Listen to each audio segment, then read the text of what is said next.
He noticed. Okay, thank He you. thought it was funny. Yeah.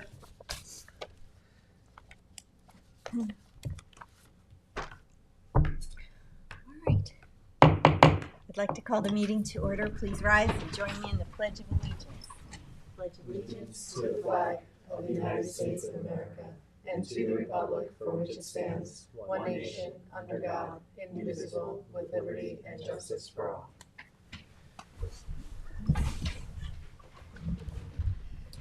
Madam Clerk, would you please call the roll? Certainly. Supervisor Moore? Present. Councilwoman McNamara? Present. Councilman Isili? Here. Councilman Pell? Here today. Councilman Stevens? Present. Thank you. All right, our first agenda item is with respect to the Southampton Housing Authority HUD 5-year plan, and Curtis Highsmith, the Executive Director of our Housing Authority, is here.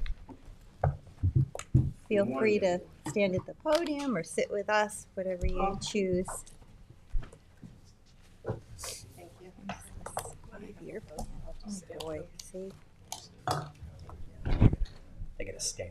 I'll sit here close. Okay.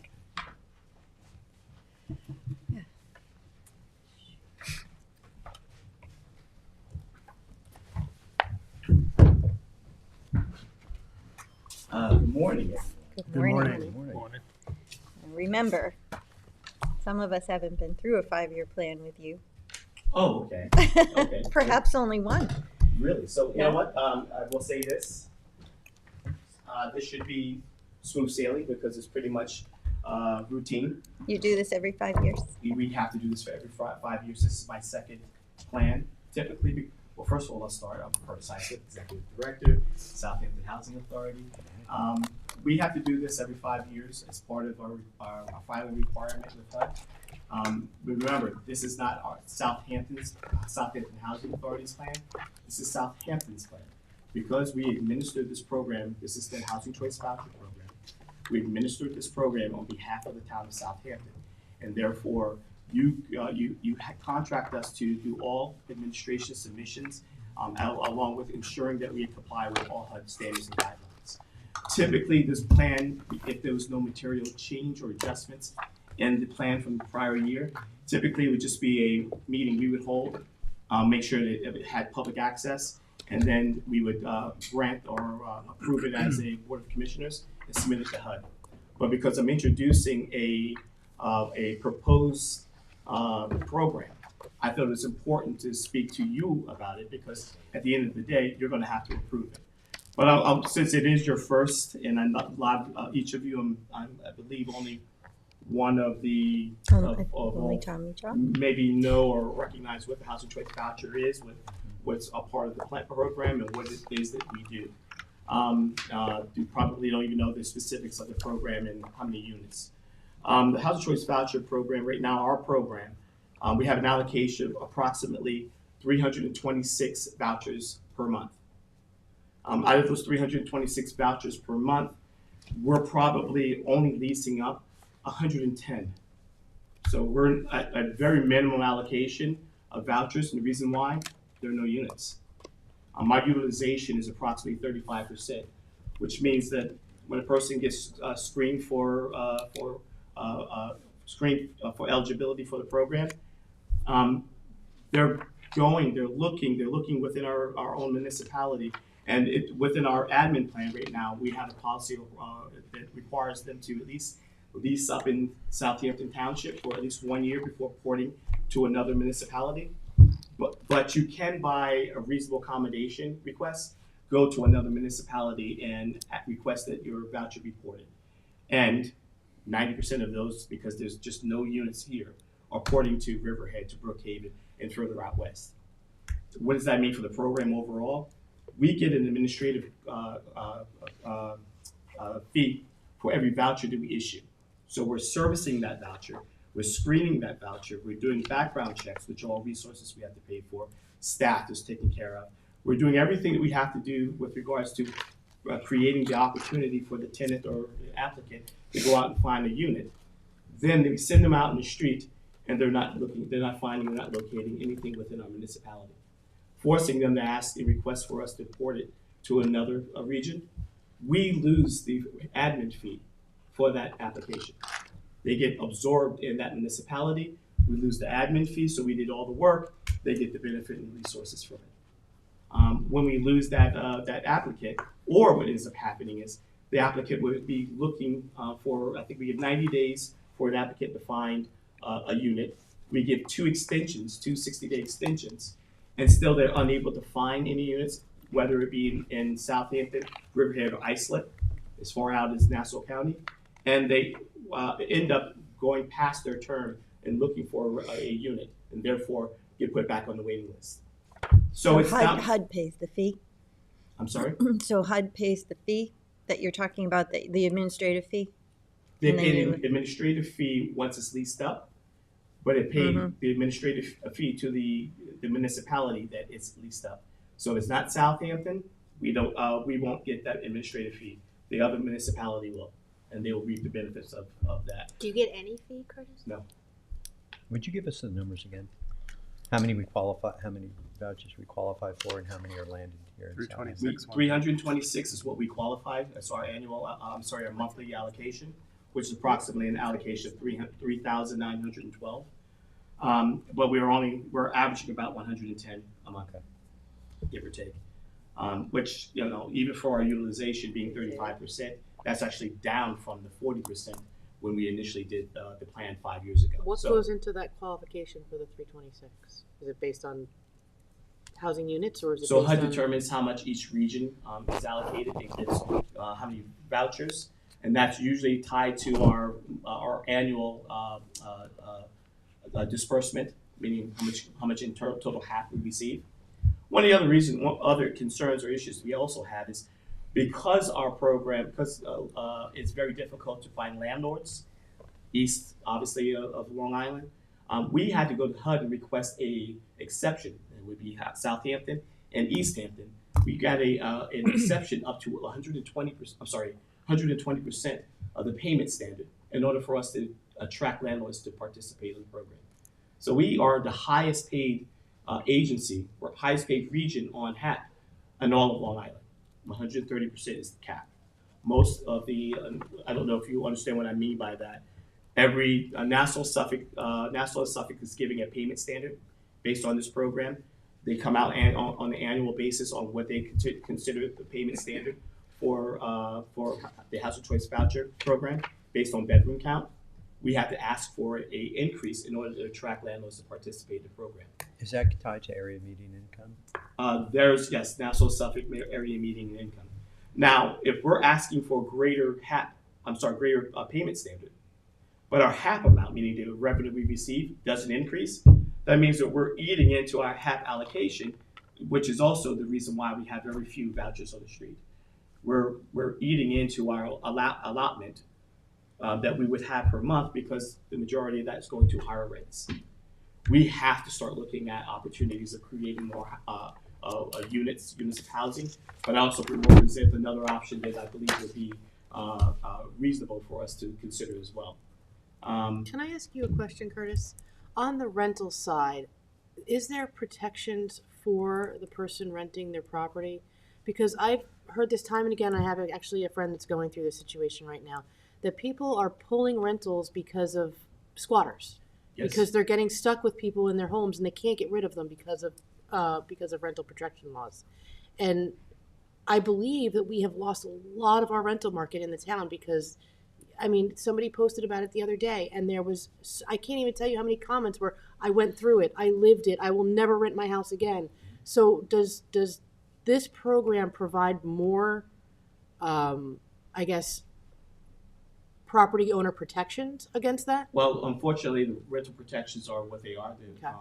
What would happen is if a tenant is violating their HAP agreement, they'll be terminated from the program. It'll be quicker for you to start the eviction process because now you have an administrative reasoning for it's not just failure to pay rent. You actually were terminated from a program which you can use as your legal reasoning for the eviction. Because I think, I just think that this would actually help if there were more protections for homeowners that wanted to rent, and I think you would see more rentals become available because I think people are just frankly scared. I mean, through the pandemic and other things. I'm so concerned about squatters' rights. Our agency was a victim of that. We had a tenant who absolutely terrorized Hampton Bays for years. And to the degree that they smashed windows and slashed doors, they damaged property that belonged to the housing authority and tenants. They were shooting BB guns out of the window at tenants and hiding behind the bushes and scaring them. A myriad of things, and each time that person got arrested for their activity, they were deemed incompetent but not insane, and therefore the incompetency allowed them to be released with all of the charges basically null and void. They were eliminated because they were incompetent, meaning they didn't know what they were doing, but they weren't insane. So there was some rationale behind it. So each action that happened, we had an obligation to let that tenant go back into the unit until we evicted them. Finally, won't go through the eviction process, and that was during COVID. Yeah. So that was a 1.5 almost 2-year process. It's an expensive process. It's a long, drawn-out process. So I would definitely help, and I think all of us, our housing agencies, want to lobby for more defined and more security for landlords. Because I'd also, if you could tie that to this program, I think it would incentivize people to rent in this manner. I think the only thing that we can do is offer up assistance in the eviction process. Okay. And try to assist in working, whether it be with some of our not-for-profit attorneys. We can help through the process itself. We can kind of navigate through trying to expedite that process as best as possible. But one of the squatter rights are just absolutely debilitating the rental market right now. I agree. Thank you. I agree. Now, the laws that were put in under COVID have sunset, so a lot of Yes. a lot of the laws that you experienced are no longer in place. And also, New York State has passed a good cause eviction, but individual municipalities actually have to opt into that program for tenants' rights or tenant landlord rights. But I wouldn't want some of the concerns about this to really affect what we're doing here. Okay. I know renting is it is what it is. It's you have a tenant and they have rights and all that, but just wanted to make the point that that a lot of the laws that were put in during the pandemic have sunset in the state of New York. Yes, they have. So Yes, they have. you may very well be able to get rid of that person today. No, Maybe if they It's- happen today, it's right? still it still would be a 90. Still a very Yeah, long of process. course, I know. 90-day. I believe you have to first make the. It's a sheriff's proceeding, and, Yes, and it's right, costly. I definitely. get it. And when it comes to regulatory agencies like ours, where we have subsidies behind that, we have to go through a system of terminating before we can actually get to the portion of Eviction. eviction. Would you say So- this is more the exception than the rule?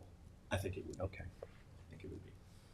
These 326 vouchers, are those issued just for Southampton Town? Southampton Town. That's what HUD has allocated Southampton Town in terms of their available number of vouchers could be issued based on the HAP that's been dispersed.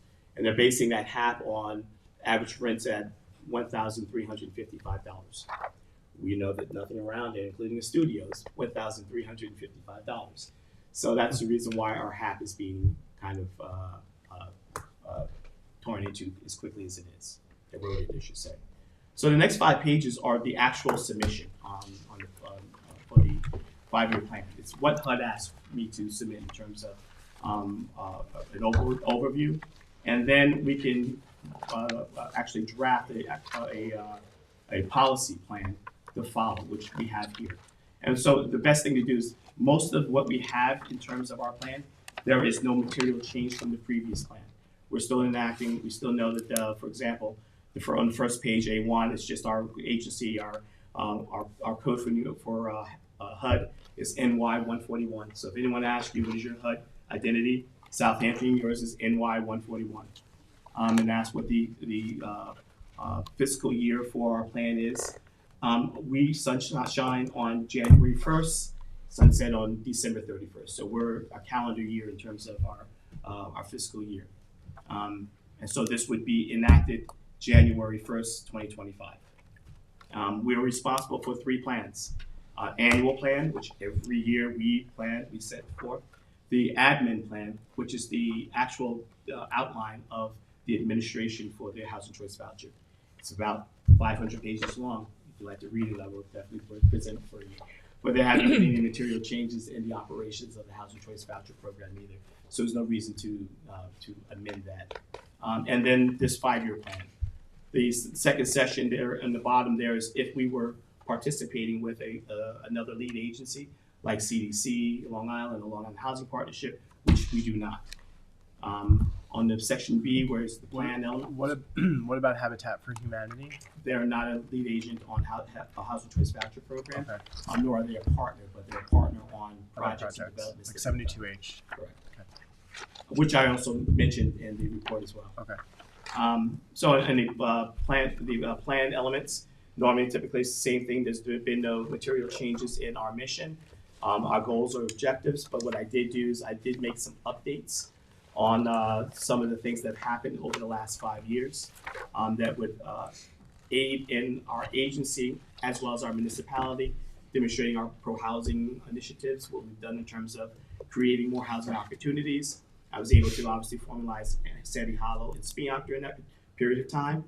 Also, as you stated, we're able to show and demonstrate we've worked with not-for-profit agencies like Habitat for Humanity for creating more housing opportunities for low to moderate income communities.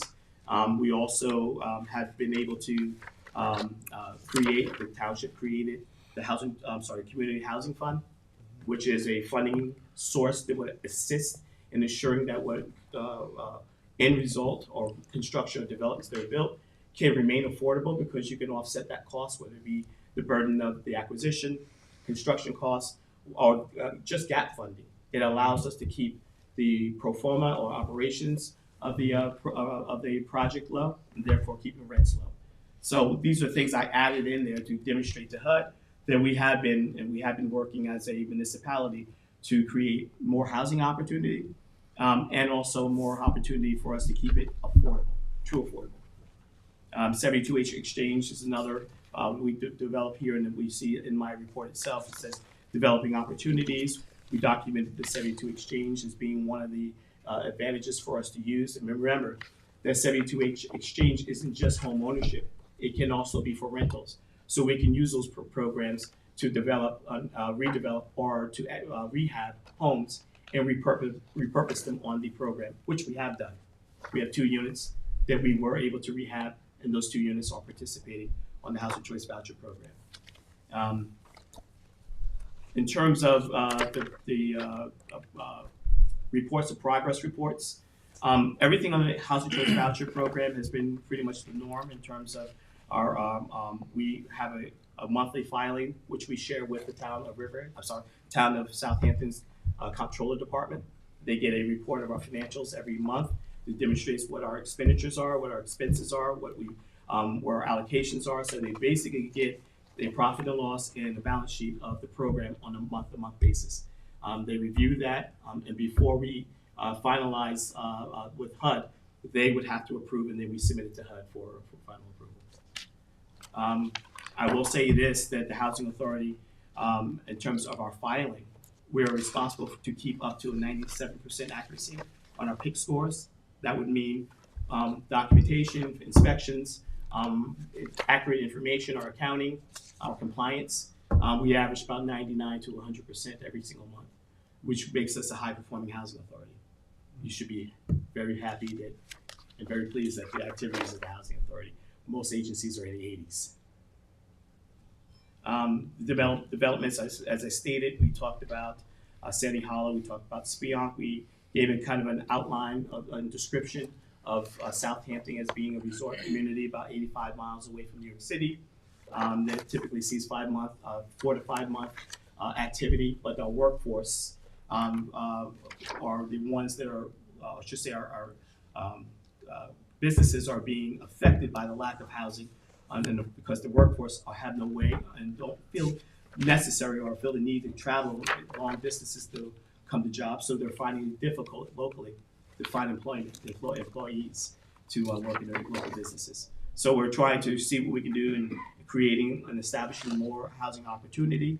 And that's where I introduced the new plan, and the part that I really wanted to discuss.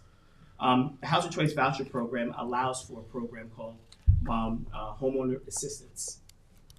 It's any participant on the Housing Choice Voucher Program is capable and is able to get a mortgage to subsidize a mortgage rather than the rental revenue, meaning anything over 30% of their income can, just like it does under the program where it's subsidized to pay rent, you can use that subsidy to actually pay for purchasing a house and also monthly mortgage. It's the applicants that I have that are at that cost, that almost at that level where they're only getting a certain dollar amount in terms of HAP or payment assistance, but they would qualify because now the revenue from the HAP gets added on and is actually accounted as income for their PITI. So when they go to a mortgage agency, whatever they're getting in HAP is added to their income, making them income eligible for the mortgage that they're applying for. And there are a lot of the agencies, a lot of banks now are accepting this as a measure and an opportunity. So we're working and shadowing with HUD to identify a number of lending institutions and mortgage agencies that will not only accept this mortgage homeownership program, but also will help to get a buy-in through Sony May. So it now becomes a first-time home buyer program as well. Is there any issue with using this to actually pay the mortgage itself? No, it's I mean, part of the program. Yes, it's an actual program that's set aside to pay the mortgage and pay the mortgage as well as to assist in purchasing the house. This would have been perfect for those Habitat homes. Would have been, and I think it would be a great model for ongoing Habitat deals because they fall within that 60% area median income. That's Right. Habitat's threshold. And so they would kind of qualify for this particular program. I don't see this east of the canal because it's more workforce. And typically we would have a higher AMI just so that we can be closer to 80%. But I think when we do Riverside, we do regions like Spionk, Hampton Bays, this would be perfect opportunity to get people off of subsidy dependency and into home ownership. I think as a goal, our community should be looking into that anyway. You didn't mention those Habitat homes that, I did under development. Did you? Yes, I did. I wouldn't want to eliminate any properties, especially east of the canal. We actually need housing east of the canal, and the board here may very well want to institute initiatives east of the canal which would fit into this program. I want to too. I would love for there to be there a it mixed. is. Yeah, I would love for there to be a mixed community like we're trying to do over at Watermill. Would be a perfect opportunity where you have a mixed community. Where you can have some units at 60%, but majority being closer to 80%. Remember, guys, even though that we're getting the subsidy to acquire the property, it's still expensive to build, expensive to operate, expensive to maintain. The carrying costs are still up there. So we're never going to be a municipality that sees hundreds of units. So we have to do what we need to do to substantiate the costs on the lot with fewer number of units than everyone else. And that's it in a nutshell. What I would need from the town, since this is a change in a introduction of a new policy. We are not a PHA.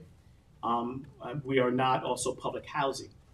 And the other reason why we would ask the town to give its okay is because we're going to have to ask another lead agency, not-for-profit, to run this until we become proficient enough to run it on our own. Since we already have a relationship with CDC of Long Island, I would ask that they come in and they would come and set up the program, make sure that it runs compliant. We would mirror that program and make sure that we follow the standards so at a later date we can take over and administer the program. But we would, out of our own admin, because there's also admin involved in this. Out of our own admin, we would contract CDC of Long Island to administer this. We would work with them with also getting some of the down payment grants and other activities, but they also have what's called a family self-sufficiency program that further assists families to become more to substantiate and be able to more independent on home ownership. So all of these programs will factor in, work together in getting our also first-time homebuyer training, the education involved with ensuring to establishing a household budget. They do that all internally. So that will assist all of our agents, all of our applicants to begin participate in this program to be, more successful. HUD But you determined- haven't had it before, you said. We've never had it. We've never had this program before. A lot of agencies haven't been using it because they weren't familiar with it. And now HUD is kind of promoting it a lot more. We would be doing more seminars, especially for the municipality, so you understand greater on the opportunity. So that when we get these 72H properties, we can try to do our best to maybe allocate this program towards that. What's the name of the program? This is home ownership, HCV, or Housing Choice Voucher, Yeah. home ownership program. And HUD did numbers from 2015 to 2024, as stated in the report here. 45% of the applicants on this program saw a 25% increase in their income. So just by giving that sense of home ownership, that feel of ownership, giving that feel of wealth and equity, it created an opportunity for those families to see a growth in their financial status, their state, as well as their independence. Also, individuals on this program, the majority of them, although this program lasts for 15 years, whereas most mortgages are 30, most participants on this program are no longer income eligible, or they drop out of the program after 8 years. It's just become a very successful program in getting people, again, off of subsidy dependence. In some of these projects, Curtis, are you working with CHF on some of these? We will be. Okay. We will be. We will need the Community Housing Fund to obviously keep costs down as much as we can to ensure that we can keep it affordable. Okay. I look forward to introducing this to the community, and not only that, I also look forward to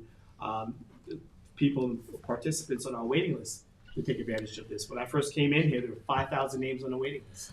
When we did this report, there were over 3,000 names on the waiting list.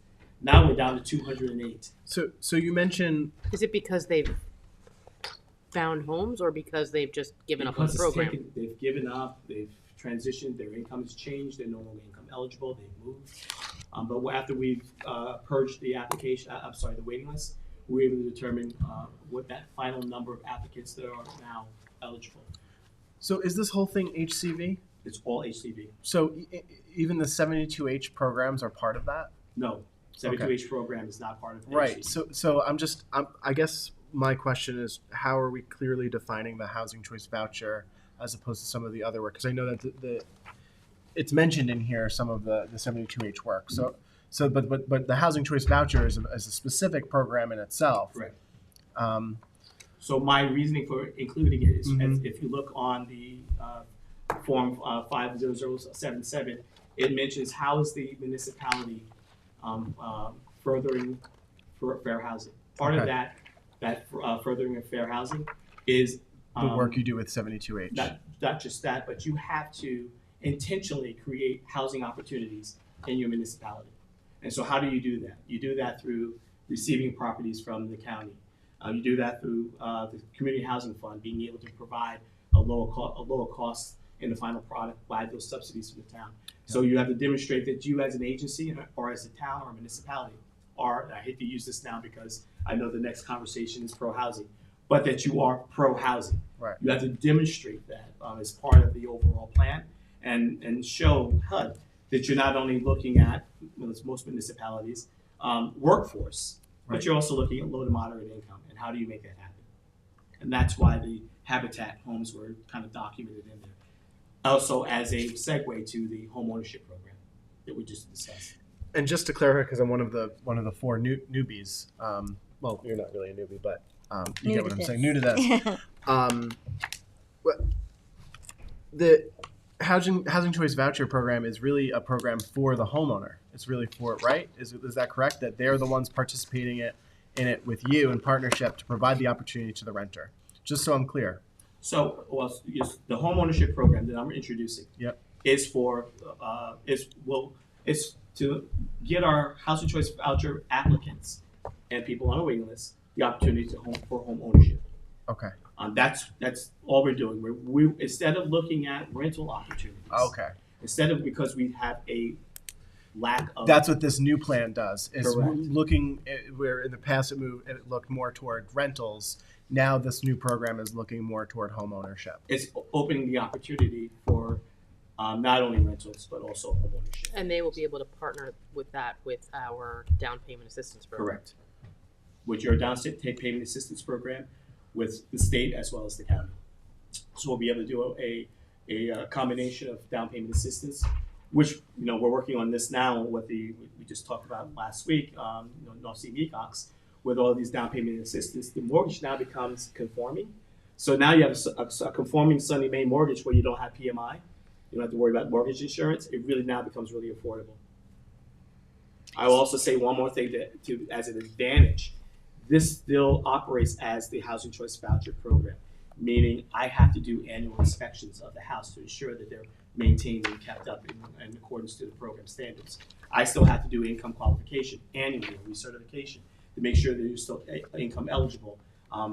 If you're not, then you no longer need the assistance. They still have to comply with all HAP agreements and program parameters. So it's oversight too to a community where they're like, I don't want that because you're circumventing a Section 8 applicant in our community. Well, it's a homeowner. And by the way, I'll never say anything negative to the participants on our program. We run a very clean program. I'm very proud of the program that we run for the town of Southampton. Everyone complies. There are other agencies that do run a Section 8 within our township that I can't say that they're as hands-on as we are as an agency. And sometimes we get blamed for their activity or lack of oversight. But our program is impeccable. As a matter of fact, we're having problems with landlords because we're a little too strict. And I'd rather be too strict than have people see our stuff as blighted and be negative to the community. I So know that this- you have a very good track record. That's why I asked what I asked Thank earlier, you. because I know you guys run a tight ship. Oh, Yeah. yeah. You thank drive around and make sure people cut their grass. I do. Good for you. I do. And move their cars. And I got a call the other day, and this is just house, not rental, but someone created another driveway. I'm right there in the house. I'm taking photos, calling code enforcement. I'm making sure they go to the proper parameters. Because this stuff can't fail. It just needs one bad apple to ruin all the work that we're doing. And so we won't let that happen. People always focus on the negative. Well, I appreciate you saying that. We do run a tight ship, and we make sure that individuals know that if they're going to join, they're going to participate, you're going to follow the rules. And I've terminated a lot of landlords for not doing so. So this is a new. You've added this As in a the proposed strategies. Yeah, the home ownership program. Okay. Curtis, do you need anything from the board in terms of a resolution? Yes. Hearing requirement? Is it I here think for you approving. guys, I or- think the board approving the 5-year plan. It actually also by association approves the use or the availability or the opportunity to add in the homeownership program. So Did you do the 45-day hearing process, or is that Yes. something you did already? yes. Okay. Any other questions? I might have offline. The, Okay. the Sandy Hollow Cove you listed as under serves residents under 60 and 80% of the AMI. Yes. But you didn't note that in Speon Commons. Is that the same? It's the same. Sandy Hollow and Spionk are one project. They're representing one project. In order for us to actually get the state funding, we had to combine the two projects together for 66 units. And I've stated this before, and I'll state it again. We were the highest allocated agency of all New York State with the fewest number of units, which demonstrates New York State's really vested to ensure that Southampton receives funding. I get a call on a regular That's basis. the 99%. The pick. Is that what you were saying? No, the before? 99% is our score for operating and administering the program. Mhm. So basically, it's our report card. Yeah. Well, congratulations on that score. Thank you. No, I'm never satisfied. I'm always asking why are we at 100? Because we're usually at 100, and so my staff gets mad at me. We mentioned 60% of AMI, just so everybody knows. 60% of AMI is about $65,000 a year. Correct. Okay. And it requires a lot of help to get us, get homeownership. Right. Requires a lot of help. Any other questions? I'm good.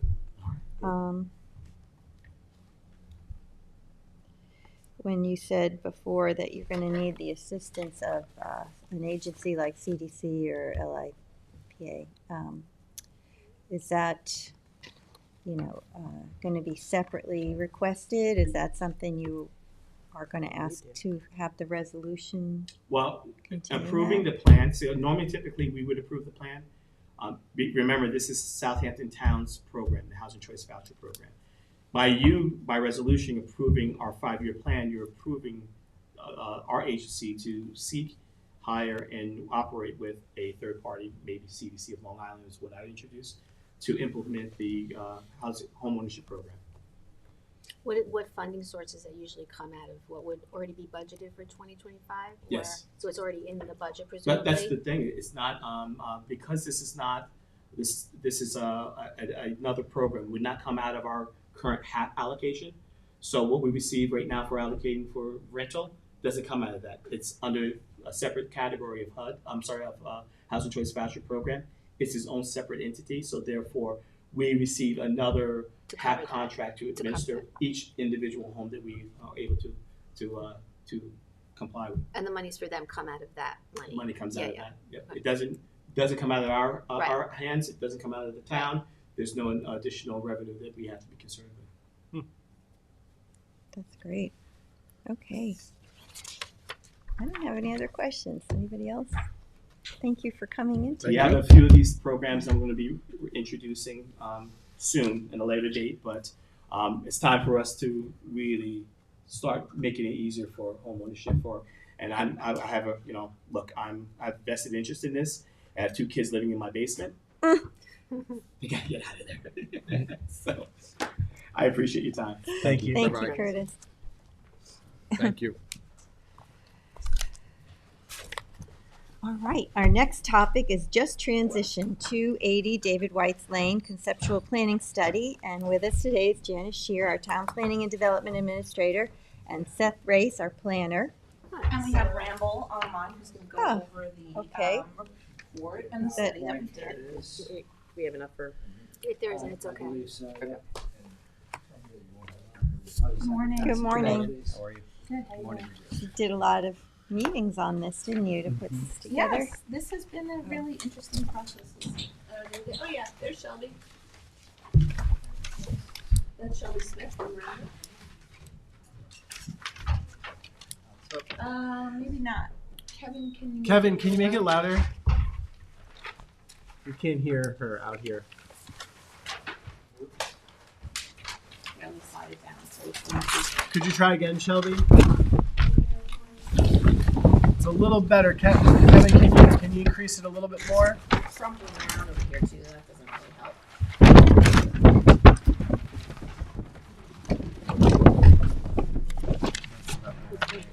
Maybe when we stop wrinkling. Affixed. Just as by way of introduction, Jack Shearer, Town Planning and Development Administrator. I have with me Seth Race, our Town Planner. We have Shelby Smith from Ramble. And you may remember that this was a project that was funded by NYSERDA. And it is something they're doing throughout New York State to show the carbon transition from like a coal-fired plant to a renewable energy, type of scenario. So I'll let Shelby kind of go through everything, but it was a really fun thing to be able to participate in because nobody's proposing anything here. It's owned by National Grid. They're not, there's not a sewage treatment plant or anything like that. It's just like, what would you like to see here if it could transition to a renewable type of use or business as usual under current zoning? Janice, what was the current or previous use of the site? The current use right now is a peaker plant. And what is that? It is a I know the plant. It's a it goes on and off when there's energy, you know, Mhm. drain on the And system. it's an We call it, like, oil-fired during peak electric times. plant. Yes. And so you're going to go over this? So mostly used during the summer to use electrical demand and probably off 90 hours. Kevin, can we turn up the volume a It little was bit? my understanding Kevin, you that need to raise it up a little. PSEG was taking over this property though. We don't know that. Right now, the only, National Grid has not told us that. They still own it and operate it, and they will eventually do whatever they're gonna do, but we'll have a study that said, well, we looked at this, and Mhm. here's what we saw. What prompted the study? Did National Grid indicate that they might be vacating the property? NYSERDA prompted it. NYSERDA, They are yeah. studying all the peaker plants in the state to see about decommissioning that. They are going to be decommissioned eventually, so they prompted towns This is across New York to study what alternate reuses. And they Yeah. paid for the study. They paid for the study, they paid Ramble, you know, that was their, you know, deliverables went to NYSERDA, but we had the oversight and the participation. And we participated with, you might recall, you created a committee. That's right. And that included people in the community and also adjacent, the residential neighborhood.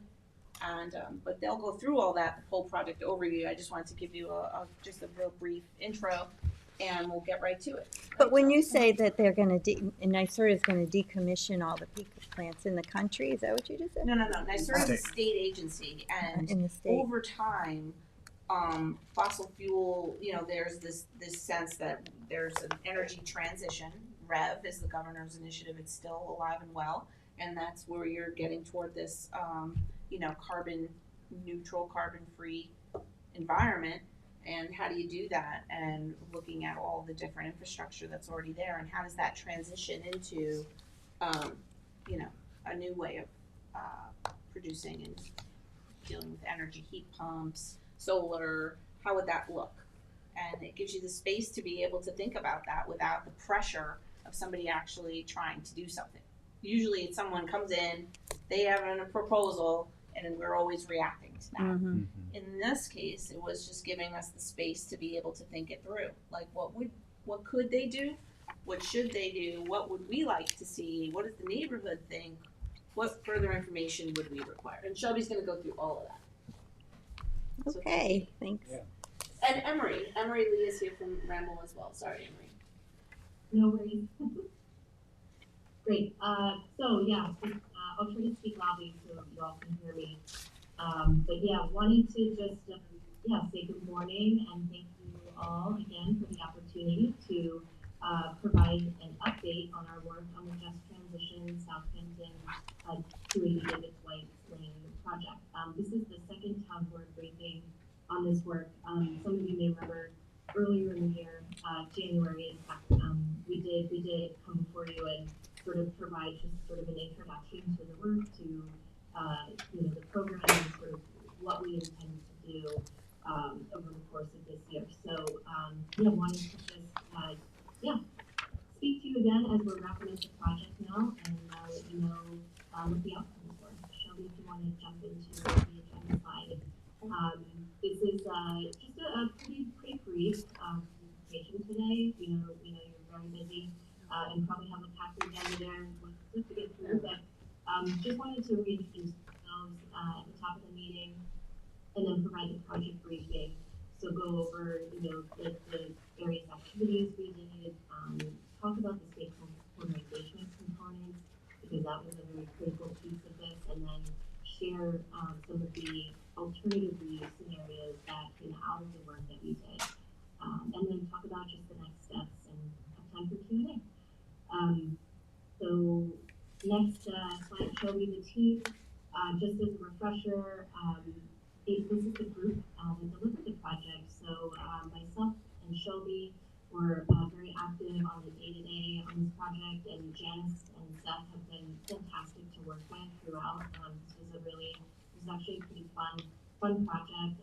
We had our partners at Park Strategies, they're urban planning advisors and economic development, economic and fiscal analysis experts. So yeah, this was the group.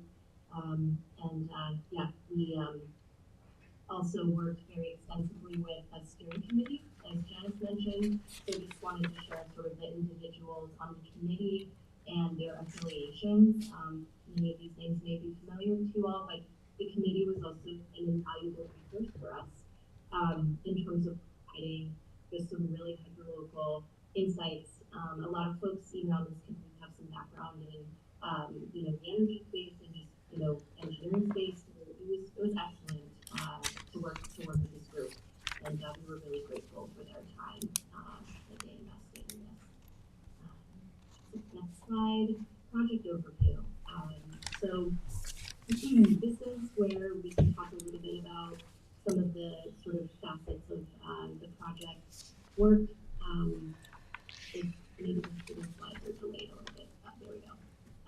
So the Just Transition Program, again, Shannon's just provided a brief overview, but at the risk of not repeating too much, but wanted to just remind you all sort of what the program was about. So it is across New York State. NYSERD is providing funding, for sort of site reuse planning studies.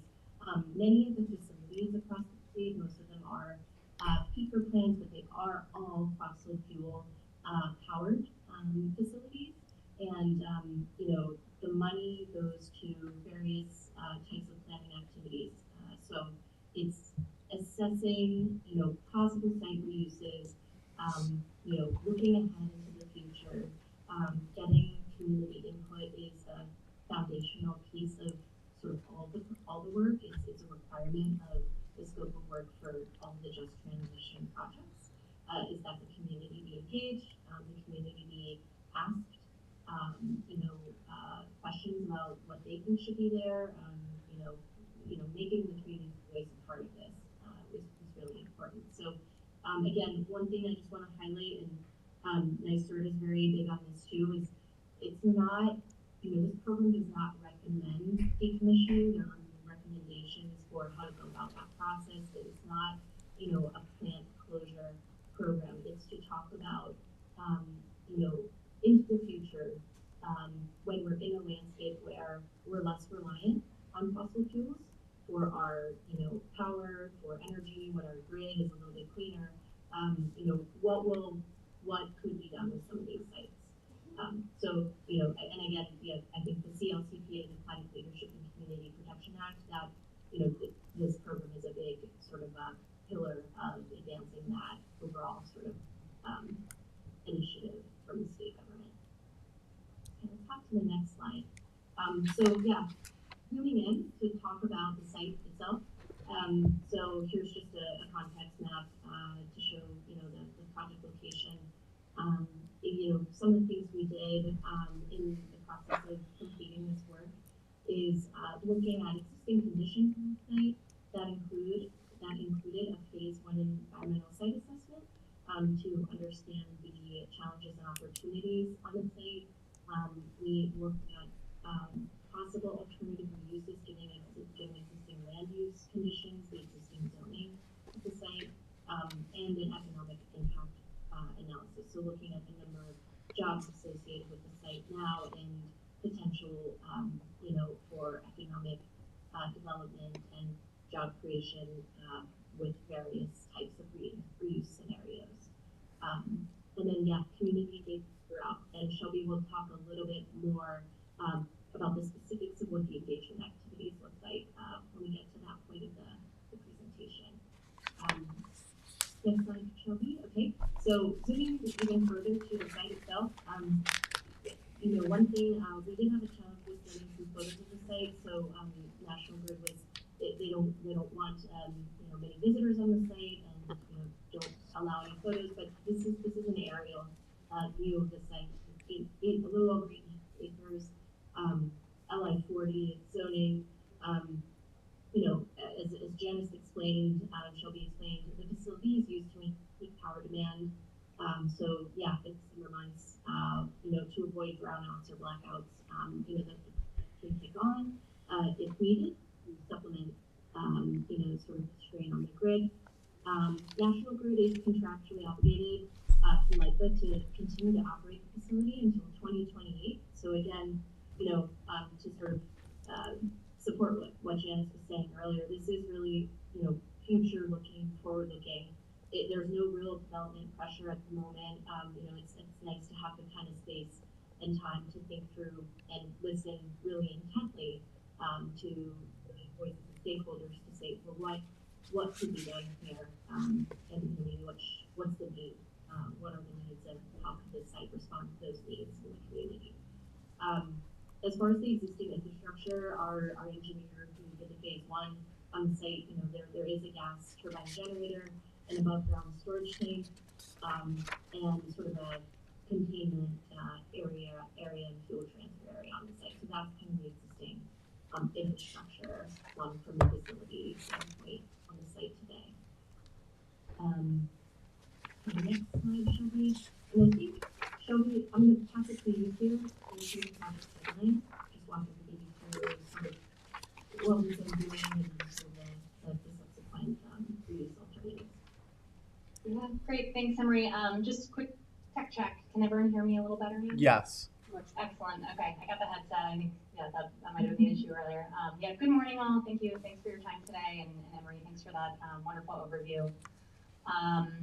So just to kind of dig into the details a little bit more here, there are kind of 5 tasks distributed throughout the course of this project, but really 3 main ones that kind of contained our technical scope and the community engagement. So I'll just speak to those a little bit more here. But kind of at a high level, the study took place over the course of 13 months. So started in September 2023 and is just wrapping up this month. And we had, project management and kind of stakeholder engagement throughout, but what really kicked off the study with kind of a technical understanding of the site. So we did an existing conditions analysis, which included an assessment of the geographic, socioeconomic, zoning context, also a review of local, regional, state planning initiatives that currently exist or might be coming down the pipeline, just so we can kind of understand how external factors might impact or inform the site. And then, as Emery mentioned, we also did a phase 1 site assessment. For the stakeholder engagement, we had this kind of throughout, and I have a couple slides after this that sort of speak through that process a bit more. So I'll provide some additional details there. But just wanted to highlight we did have 2 public workshops, and these were quite strategic when we did these in the project, really wanting to align that with our alternative reuse analysis so that we could bring the community, bring the stakeholders in sort of at the onset of, okay, here's the brainstorm, let's get all the ideas on the table, and have that kind of be the foundation of what we further refined into the three reuse scenarios, which we'll cover today as well. And then the last task here is the site reuse planning report. So just kind of reporting out all of our findings and compiling that into a graphic report. Just on the previous slide. So obviously you had it looks like you had a public workshop in April, and it's going into May. Is that correct? Is it like what? Oh, I was trying to understand this is maybe just the graphic issue. Okay. This next slide might speak to it a little bit better. Okay. We don't have the exact dates here, but yeah, the April public workshop, I think it was mid-April. I can't recall the exact date, but the July one was July 31st. So they were just single days. The first one was virtual. Okay. And the second was in person. Thank you. Yeah, good question. So a principal goal of this study was really to have community participation and engagement throughout this process, to generate transparent and open lines of communication with stakeholders. And that really supports kind of the intent of this study at large, which is a visioning exercise with the community to think about, what the future of the site looks like, but also kind of what can we imagine Southampton's future needs are later down the line. So to facilitate that, really one of the first steps of this study was to create a stakeholder engagement plan. And that's kind of all the the different events you see listed here. So as I mentioned, we had 2 public workshops, one in the spring and one in the summer. We had a steering committee that we met with bi-monthly. Stakeholder interviews, we had I think about 5 of these, really kind of at the beginning of the project to meet with Southampton staff, Village of Southampton, National Grid as well, and understand the existing conditions and challenges. We had a community survey in the spring of 2024, which I'll kind of sample some of the responses from that in the next slide, as well as a project website really to provide kind of evergreen information about this project to the community and also make sure folks knew how to contact us and others as well. So the survey, and there's just a couple questions, sample questions here that we've included. It was a bit longer than this, but pulled a few key ones in here. And it was made public on March 11th and closed on April 30th, so open for about a month and a half. Hosted digitally on the town's CRC platform, and it received about 45 responses. Overall, the respondents expressed interest in the future of the site that offers community benefits, supports local clean energy generation, and then, you know, folks were also, and you can kind of see that in this middle question here, folks also had some concerns about increases in vehicle traffic, noise and odor were really the 2 main concerns as far as what the future site might present in terms of existing, or in terms of additional challenges. But yeah, you can see here, you know, the community benefit piece, clean energy generation were ranked quite high. And then when asked, you know, what would be most appropriate for the site, community solar field and community facility, as well as, you know, light industrial park, public work facility, and special trade contractor, to get some responses there as well. And then to the right here, just pulled a couple sample quotes that we did here during the first public workshop. And again, kind of similar themes coming through here. So one attendee had said if there was a solar facility at the site or somewhere else, could create opportunities for discounts on, you know, people's utility bills, thinking about sort of that future energy transition. Another said if the site becomes a green energy use, it's a good opportunity to build a demo site or some sort of educational programming for clean energy programs. Someone else had said something related to green energy and an educational component. And then finally, we heard that there's a need for light industrial space kind of within the town too. And this is also something that was reflected from our stakeholder interviews with town staff.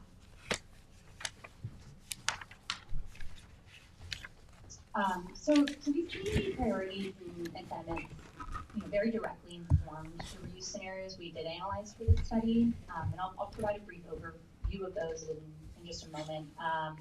So there's really 3 primary reuse strategies, as well as a combined option actually that emerged from our second public workshop. I'll just reiterate though, you know, our intent for this study is not to recommend any of these over one another. You know, I think we, in this process, really are valuing flexibility in future decision making, and it's especially crucial since, you know, as we know, the operation and timeline for this site, its potential future closure and sale it's just not known at this time. So, you know, we wanted to really keep kind of the options open and allow for flexibility. So I think that will potentially come through. So the first alternative reuse scenario that we looked into is what we're calling the Green Commerce Park. And this integrates sustainable design principles, circular economy strategies, and innovation to create environmentally friendly and resource efficient commercial development. And I'll note this all complies with LI 40, both this reuse and all of the others as well. So we did only look to LI 40 compliant zoning for potential reuses. Kind of what's featured in this reuse is sort of a variety of synergistic programming. So this includes a light industrial manufacturing, parking, kind of with solar canopy. There's a green energy demonstration / education center, on-site generation, as well as, and this is a little bit harder to see on the graphic, but a community hiking trail. So really envisioning this as kind of a combination of different synergistic uses and one that invites the community in. Reuse scenario 2 is a light industrial subdivision, and this would essentially carve the existing 8.6 acre lot into 8 smaller lots, which would be developed and used for business uses, again, permitted under LI 40 zoning, and would provide that that needed area for development of new specialty trade contractors such as hardware, HVAC, plumbing, electrical, and different types of supply stores. And one other thing that kind of emerged through community feedback for this reuse is the potential to use one of the lots for rideshare parking as well to help alleviate some of the traffic concerns. Can I just ask a quick question? Absolutely. The white boxes that are on all of them at the top, those are the existing stores, Oh, I'm sorry. right? Yeah. Those are Okay. existing. Okay. Commercial These are enterprises. Okay. Existing businesses. And then the dotted line is obviously the dotted property line. Oh, line I'm of sorry. this. Yes, Okay. exactly. Those are not Okay. Yeah. additional. Those are existing. Yeah, we wanted to kind of keep this a little bit more sketchy because it is quite conceptual. So yeah, some of these are a bit more illustrative than kind of technical drawings.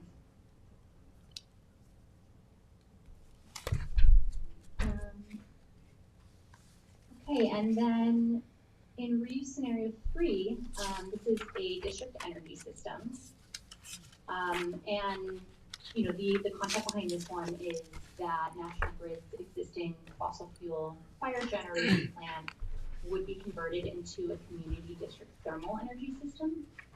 And essentially the idea is for the heat that's generated from this system could be distributed to neighboring properties and buildings in the adjacent highway business area.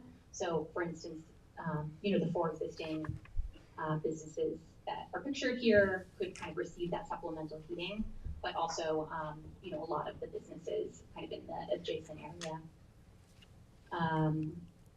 And, would instead provide kind of that clean energy, clean thermal energy towards the heating supply, again, in line with kind of New York state goals and as well as some of Southampton's climate priorities. I don't know very much about that, thermal energy systems. What Yeah, and is- I'll say too, we looked at 2 different systems for this. So one was ground source heat pumps, and then really what's pictured here is the air source heat pump option, which just based off kind of high level feasibility analysis, we found to be quite a bit more efficient and cost effective than the ground source heat pump option for this location. But really the kind of the concept behind district heating is that you're able to, as you can see here, kind of centralize a clean energy system that is then distributed sort of within a kind of smaller district area, as opposed to being kind of brought back to the grid and distributed widely. So the sort of energy source is kept quite close to, or the energy distribution is kept quite close to where it is sourced. Thank you. Absolutely. How does that run? Off batteries? Oops, sorry, this keeps jumping around. No, it's electric. To electric? So it's run off air source heat pumps, and I'll be the first to say my technical knowledge of kind of the energy systems. We've had some folks from our energy team really running the analysis on this, but my understanding kind of as a planner is that it is able to take the heat from from kind of the air supply or from the ground, and kind of capture that heat in a sustainable way that isn't reliant on, fossil fuels, or even in this case, solar energy or wind. And the idea there being, for instance, for the ground source becomes kind of the ground is a very stable temperature. It's always around 50 degrees. So you're kind of able to use that as a heating supply in the winter and as a cooling supply in the summer. So basically, it runs off electricity. Not That's batteries, right. right? But if you Make- transport thermal energy in a loop, a district, to all the different commercial enterprises. Yeah, I just wanted to make share sure the that, heat or the I just fuel. wanted to make sure Yeah, that there's no battery. there's no battery storage from the That's electric right. to run it. That's right. Not as proposed. Okay. Because people would want to know that.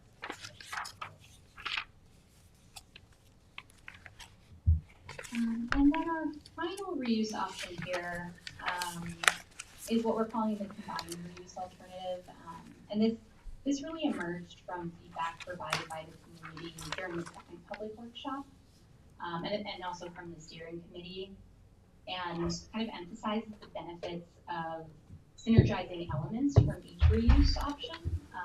So the combined scenario integrates the Green Energy Center from the first scenario, light industrial businesses from the second, and also incorporates a district thermal energy system, one that might be maybe smaller than the originally proposed one, but still has that benefit of providing energy to surrounding businesses, and potentially for this one too, future studies might look at how we could make this entire site net zero, for instance, by really taking advantage of the on-site energy generation.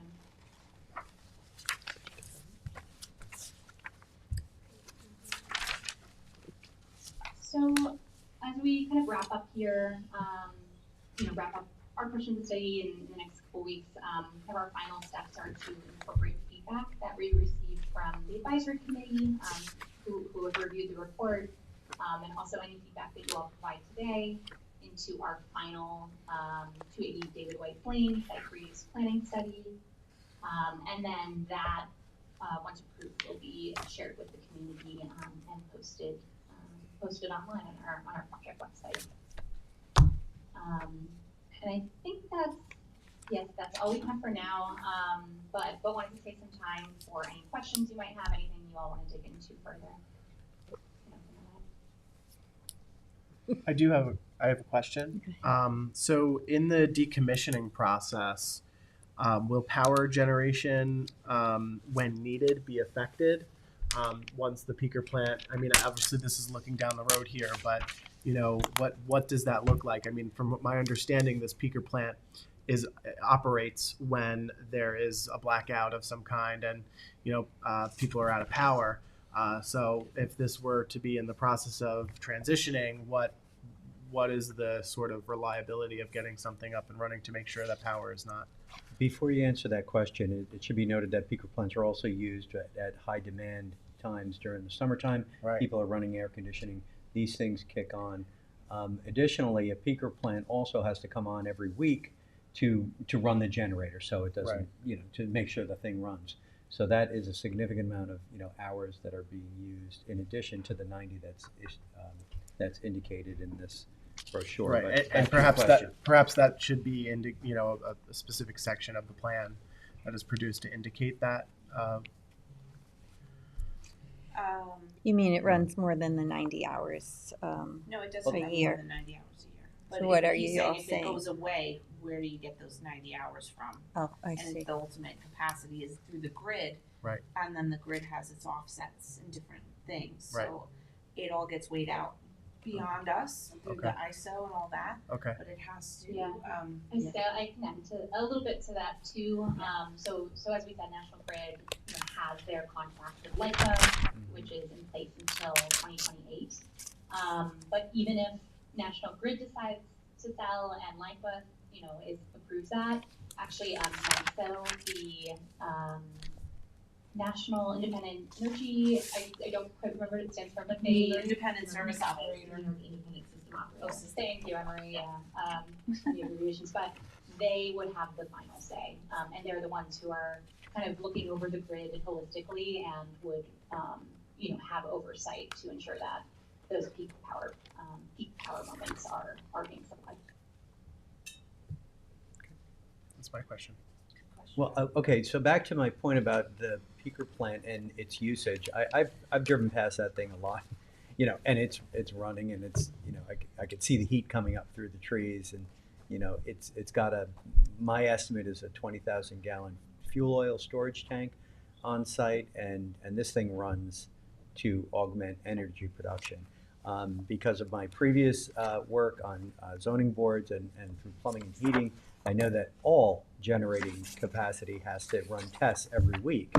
And so that was my point with, this thing has to turn on every week just to make sure that the systems are operable and they're running and ready to go at a moment's notice. So I think 90 hours is probably low, but it's in the ballpark. I like the alternatives a lot.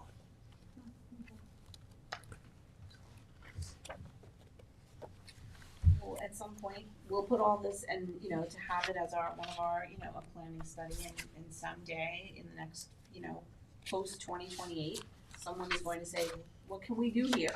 Because that's all people come and say, what, and we can pull out these plans and say, well, here's some ideas, or we can work on, maybe one of these ideas is really worth partnering with National Grid and like moving toward it together. And you have plenty of time to forge those alliances. So it's one way or the other. Either you're going to react to it or try to plan ahead.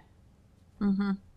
So it would be great to plan ahead and at least with the community support say this is something that we can look at as time goes on. Has the village chimed into this? I saw that there were village people from the village there, but has the village board themselves chimed into this discussion? No, this is in the town of Southampton. So, but we are happy to share all these findings with the village. Yeah, I think irrespective, I think it's important that they understand what the implications are of it, just in case what we're looking at. Sure, So that would sure. be a And that's good why idea. we had Yep. some representatives on the committee. So they were part of it. Once this is out of draft form, we would like to present this to PSEG and the village, so. Okay. Yeah, and share. Share it at least.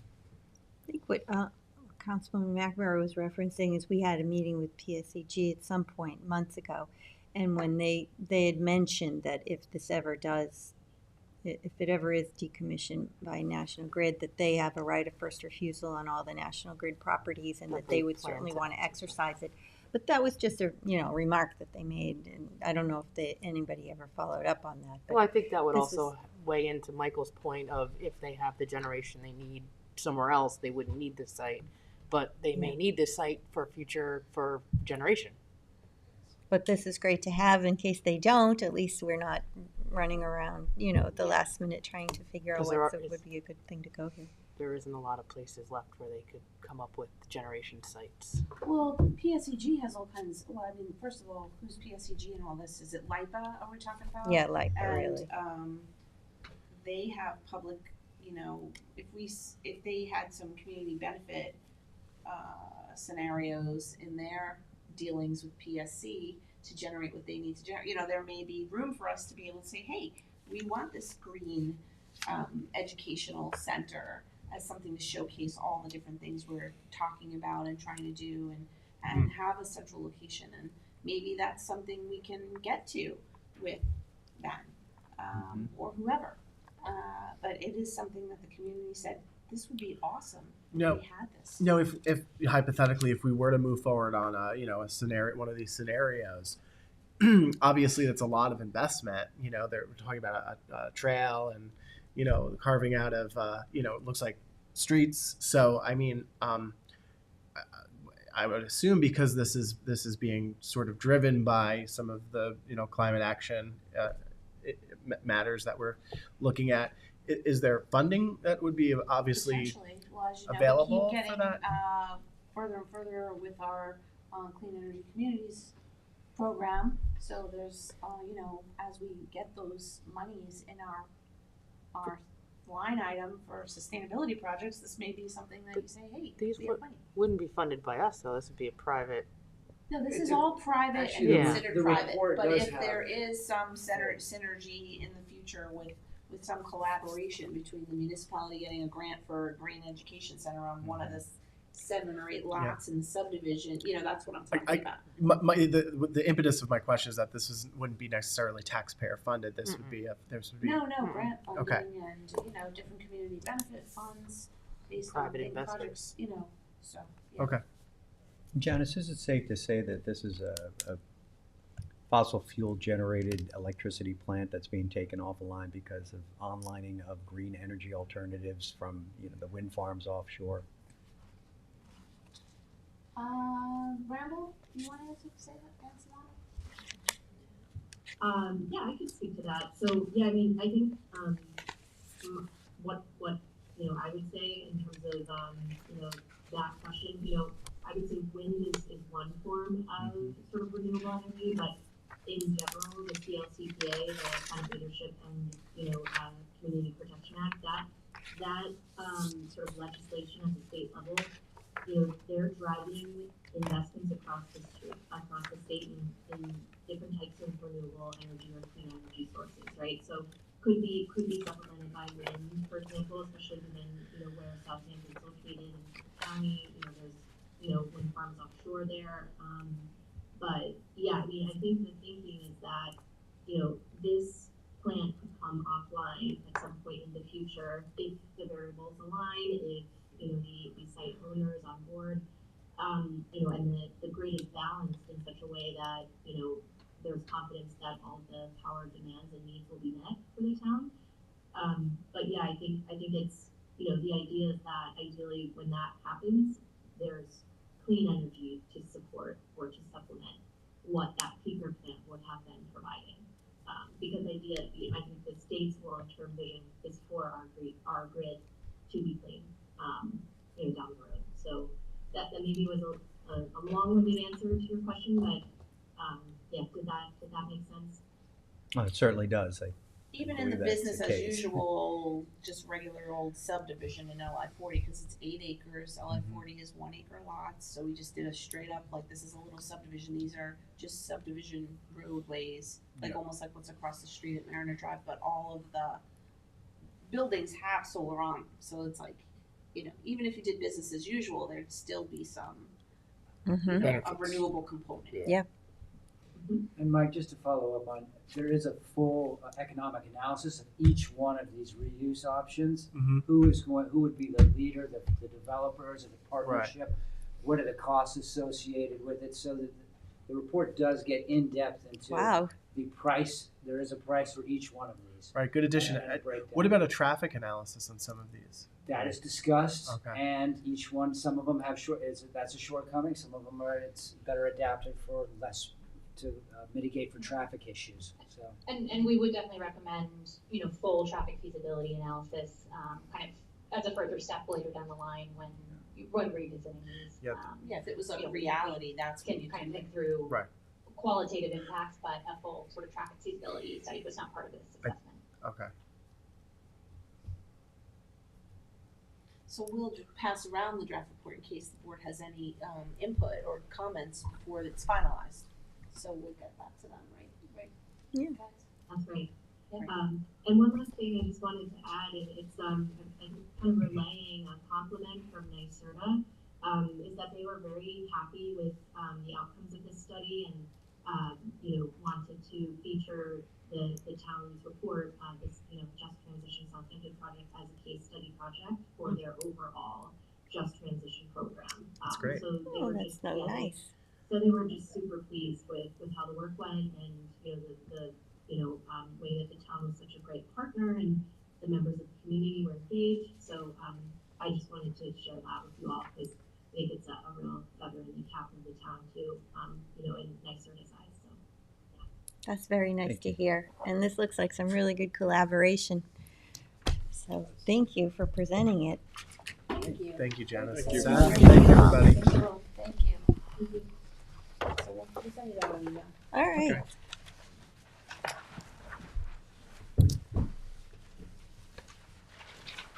Whoa, what is this?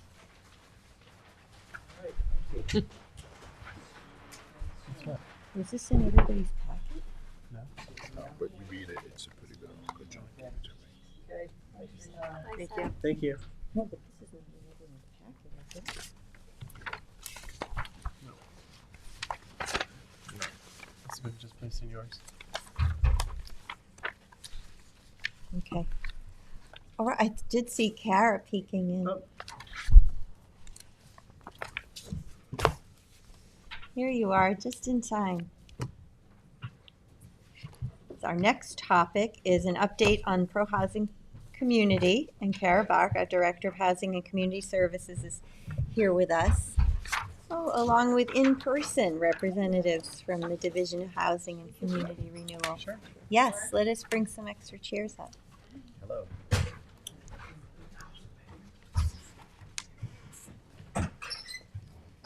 Good morning.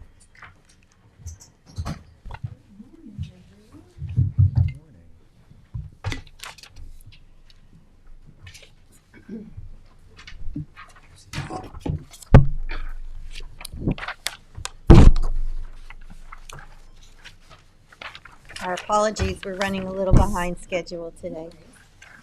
Thanks for coming We need in. one more, David. Sorry. Hello. Good. How are you? So I'd like to introduce to the board Kathleen McCadden Benjamin, who's the Chief of Staff for New York State HCR. And we have Karis, who is the counsel for New York State HCR. And you all know me, I'm Kara Bach, the Director of Housing for the town. So just to do a little bit of a recap with regard to this pro-housing community designation. As you know, pro-housing community designation is a reward program from New York State. It is a program that rewards local governments who are working hard to address New York's housing crisis. And how do they do that reward? Well, they do that by allowing those local governments that are pro-housing communities, and only those local governments that are pro-housing communities, to apply for certain discretionary grant funding. So there are 8 grants that are available.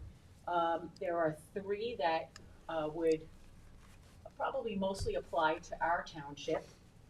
There's a Long Island Investment Fund, which provides grant funding between $2 million and $20 million to fund infrastructure, site development, site design, engineering, for multifamily projects and for redevelopment of blighted areas. Those projects need up to 100 housing units, but they can be bundled.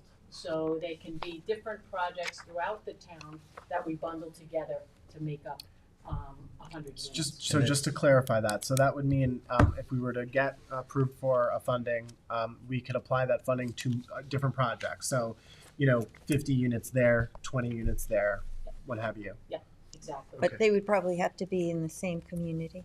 I mean, the town of The town of Southampton. Southampton. oh, I mean, And we've really? already done this Well, we have with some. Spionk and Yeah. Tuckahoe. Yes, Right. so, right, we have bundled, the state allowed us to bundle Spionk Commons and Sandy Hollow, when the town worked with the Housing Authority and Georgia Green on those projects. Okay. Yep.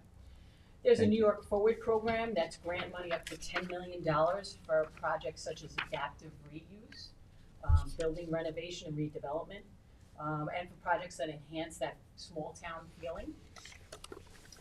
There's a capital improvement grant up to $3 million for new or reconstruction of infrastructure, including water, sewer, and those kind of things, projects that have an economic benefit to the community. So, how did we become a pro-housing community? There are 2 ways. So the first way is the town must be able to show through its housing permitting process that permits have increased, that housing stock has increased by 1% over the past year. Or they can show that increase of 3% over the past 3 years. If we can't meet that, there is another way, a second way. And the second way is for the town to pass a pro-housing resolution. And in that pro-housing resolution, there are certain pledges that this town makes. And those pledges are that it will streamline permitting process for affordable housing. We're already doing this. We're doing this through, we streamlined the permitting process with the ADUs.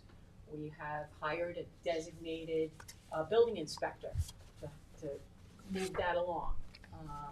We can also show New York State the second pledge, which is adopt policies to further fair housing. We've done that through our CHF project plan. We have programs for the disabled, for the workforce, for seniors. We have the next pledge is to incorporate regional housing needs into our planning decisions. Land management is doing that with the county and working together to make sure that we have housing for the disabled in our developments. The next one is increased development capacity for residential uses. We've done that with that NRP in QIAP, the change of zone. We've met that there. Enact policies that encourage a broad range of housing developments. The CHF project plan has programs for all of that. We have programs for ADUs, we have programs for rental units, we have programs for adaptive reuse. So it seems like we've met all of these pledges that the state is requiring us to do through this resolution.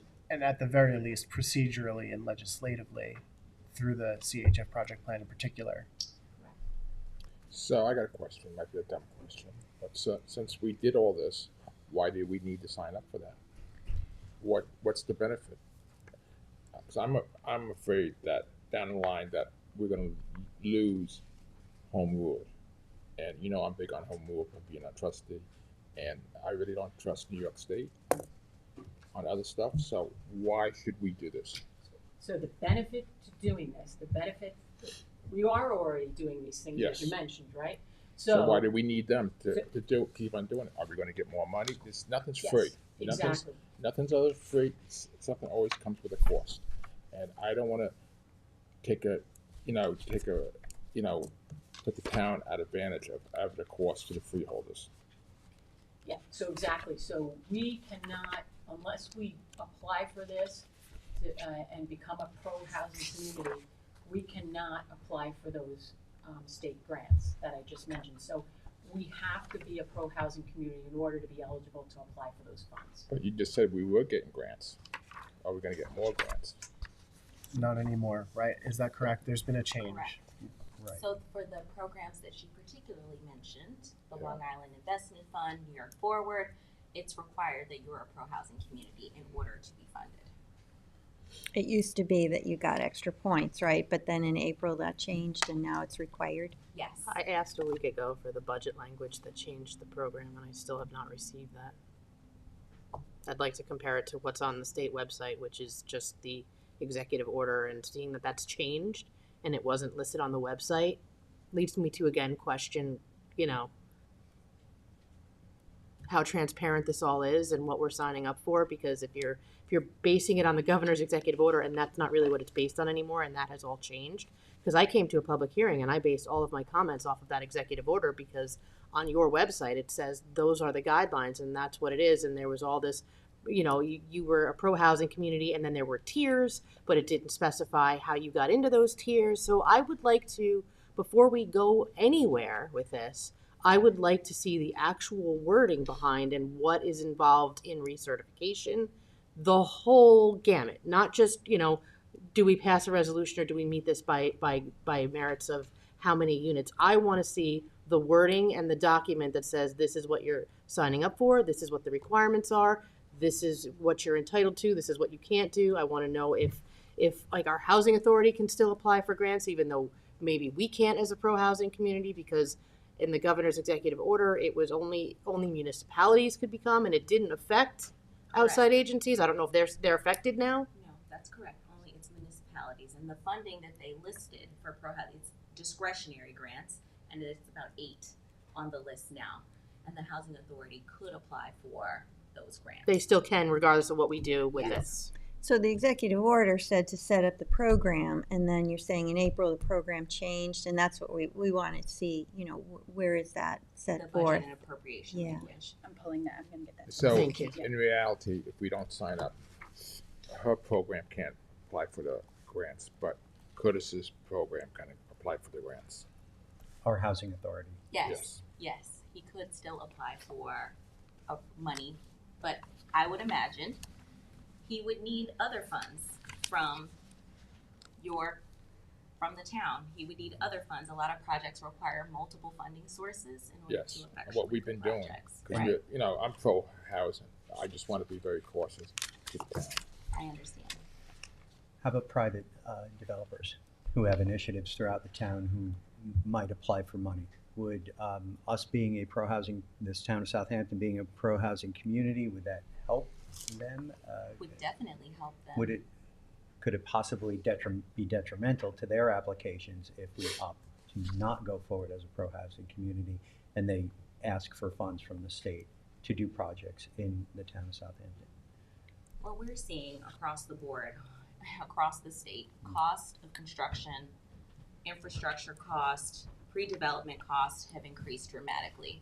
So you're always needing to find multiple funding sources or new streams of funding to help make projects happen and to close gaps. And that's really what we've seen with the Long Island Investment Fund, New York Forward, and the town would not be able to take advantage and provide those resources to developers if you're not a pro-housing community. This is Curtis Highsmith. He's the executive director of our Southampton Town Housing Authority. I've asked him to come. So I just had a quick question. You mentioned that we as a housing authority can apply, but those applications would be for projects that are located in Southampton. So since they're landing in Southampton, does the town not participating as pro-housing affect the award because it's within the municipality is not a participant of pro-housing? I don't believe so, but we can double down to check. The housing authority is not a municipality. This program is again geared towards localities that have zoning authority. It's not directed towards other government entities. It's really about asking municipalities and localities to kind of make investments in their housing stock. Okay. So why is it in zoning? Because when you say zoning, it puts a red flag up. Like, do you want us to have to rezone a certain parcel where it has, instead of it's supposed to have 2 houses or a house and apartment, to have 30 apartments on it? That's what I'm afraid of. Or you could say there's a What the- manufactured zone that could be You changed didn't, to you residential. didn't answer my question. Are you require us to upzone to have more apartments on one piece of property, which is supposed to only have, say, 2 apartments and a dwelling on it? We are not requiring any Okay. specific kinds of zoning changes. Okay, that's What when we're you said asking- zoning. That's why I asked. Yes, but we are basing this in zoning authority because zoning is a huge part of our housing crisis. We, as the state agency, we finance and preserve affordable housing. We can't create all of the workforce and affordable housing that we need here in the state. But you all in Suffolk County have done that by requiring 10% of your housing units to be affordable. But to create more opportunities for that, many localities have to change or maybe modify zoning. For example, there could be a place in your town that's zoned currently for commercial or for manufacturing that you may want to convert and allow residential. Those are also the kinds of examples we're highlighting in the resolution. We're not advocating or requiring any specific changes. The resolution is meant to be kind of a statement of values and a menu of options that we'd like localities to look to look at making changes to increase their housing supply in a way that you see fit that makes sense for your community. And moving forward, would there be any requirements from the state? Moving forward, if we were to become a pro-housing community, would there be any requirements or mandates from the state for us to increase our housing at a certain percentage? Or any percentage? If you're participating in the pro-housing communities program, we are asking people to increase housing supply. Which is the goal. Which is the goal. But it's not required. So if you don't do it, there is no penalty We're not coming back to recapture funds or take grants from you. That's not the point. Could we still preserve the pro-housing designation if we don't meet certain criteria? We're being very flexible with people because we understand that communities like yours are making the right steps. You're allowing ADUs. You're one of our ADU 1+ partners. We have 35 ADUs in the pipeline for homeowners here. We are working with you on a number of affordable housing projects, and I know you all, given just what Cara just said, from the Coast Guard station to other projects, that you're trying to be innovative and pro-housing. We want to make sure that communities that are trying to do the right thing, that we're here to provide the resources you need to do that. Kathleen, just one last question that I have on this specific aspect. Some of the funding pools aren't just toward density or the building of homes or units. It's also facade improvements, correct? There's other types of, because some Main Street grants. some of the hamlets don't want to see an abundance of buildings, like Hampton Bays in particular. What they do want to see, however, is facade improvements and other types of aesthetic improvements to help bring up the value of the community. And The Main Street grant, which is administered by HCR, is a great way for a hamlet and other smaller localities to kind of energize and reinvigorate maybe their downtowns or main corridors to bring more residents, maybe more people to visit their businesses and restaurants. That's definitely part of it. There's also a fund that ESD administers exclusively for pro-housing communities that's just for infrastructure. So I know that's a big issue here, and that program, I would imagine, it was very oversubscribed and will be back next year as part of the governor's executive budget. Communities responded really, really well to that fund. And infrastructure can be water mains, STP, or sewage treatment facilities, or Yes. infrastructure. what about transportation funding? That's a lot. Is there any transportation funding tied to any of this? There's some DOT, there is a DOT grant attached to the Pro Housing Community Fund to help modernize some of the roads, signals. We can get a DOT rep here if that's something that you're interested in. Could that be because used that's for not my rail area. or light rail? I don't know, I'll find out for you. So one of my biggest concerns, though, is still the way that this is all rolled out. The way that the governor has already tried to override local zoning. That went over not very well. 2 years ago. I understand. And then I last was year here. there was a proposal on religious properties to allow 50 units per acre, which is extremely dense and in an area that has a lot of religious zone properties that, they're not doing as well as they could and could definitely use some income stream. Right. And then this came out, this pro-housing community, and it was this ask for 5 years of your planning and zoning data in exchange for prioritization for these grants. And if you wanted to use these grants for housing, didn't matter. There was no prioritization, which makes sense to me. If your goal is to build housing, why would you require any extra steps for communities that are trying to get grants to build housing? And then this changed in the budget. It didn't show up on the website, so none of that wording is there. There was all these things in the executive order about tiers and all of these grants that, it sounds like, they're being spoken about like if you become a pro-housing, you can apply for these and your chances are very good. These are all very competitive grants. Mm-hmm. There's no guarantee that we will get any of these grants. So I would like to, before this town proceeds with giving the state 5 years of our zoning and building permitting data, I would like to find out all of the information on this. And that's all I've ever asked, is for full transparency on what we're signing up for, what is required, what will be, because it's changed just from the executive order to the budget. There's no saying that this isn't going to change again. And then upon renewal, all of a sudden there's another so I mean, I'm like, if we're not applying for any of these grants and it's so easy to become a pro-housing community, why not wait till we're ready to apply for any of these grants to sign up if it's really truly worth what we want to do? We have a community housing fund. I'd like to finish because we have a community housing fund because this community sees the true value in our zoning and having control of our local zoning. that they said, you know what, we'll put money in so that we can control the local zoning and we can make these projects affordable in perpetuity. And they know that housing is a priority, and they do want to see it, but it has to be in a way that fits with our community. And when you mention things like changing manufacturing zones to residential zones, we also are extremely limited on light industrial. We are tapped out. I mean, I could never see doing that in this town. And I know that that was just an example, but I would be stupid if I didn't question wanting to see the entire package before signing on the dotted line. So one of the points that you bring up, Councilwoman, is about the building and permits data. If you could address that a little bit, but before you do, I mean, these are public documents that could be foiled and, you know, acquired. They can get our zoning anyone, online. If I could finish, right? I mean, this is public and it's there, and so you know, what's the rationale behind that? Because it's causing a lot of issues here.